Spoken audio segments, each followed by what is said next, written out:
Assalamualaikum warahmatullahi wabarakatuh.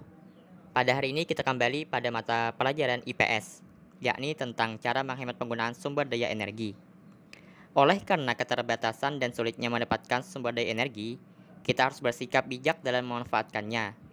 Salah satu caranya adalah dengan menghemat energi. Kita harus menyadari bahwa sumber daya energi yang ada bukan hanya milik generasi sekarang, tetapi juga menjadi hak generasi yang akan datang. Nah, jadi kita harus bisa menghemat penggunaannya. Caranya antara lain sebagai berikut.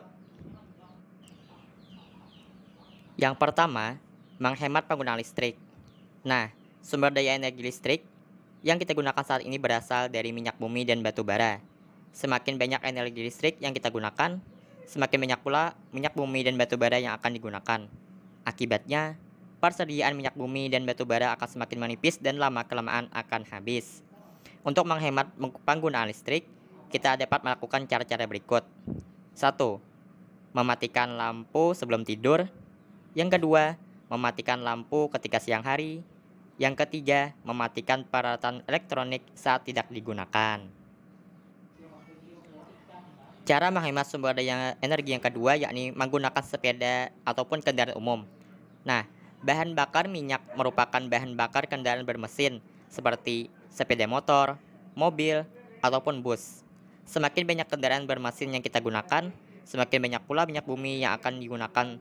Oleh sebab itu, kita hendaknya menghemat penggunaan bahan bakar minyak dengan cara-cara berikut. Yang pertama, menggunakan kendaraan umum apabila bepergian dengan teman ataupun orang tua. Yang kedua, berjalan kaki atau naik sepeda ke sekolah atau tempat yang akan dekat.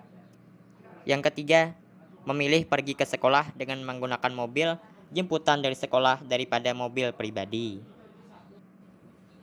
Lalu, yang ketiga, menggunakan sumber daya energi alternatif. Nah, jadi sumber daya energi alternatif adalah sumber daya yang dapat menggantikan penggunaan minyak bumi, batu bara, dan gas alam. Contoh sumber daya energi alternatif adalah air, angin, biomasa, dan panas bumi yang sudah kita bahas sebelumnya.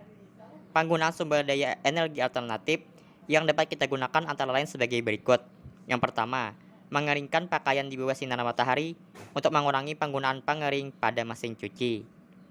Yang kedua, menggunakan biogas dari biomasa untuk memasak sebagai pengganti gas.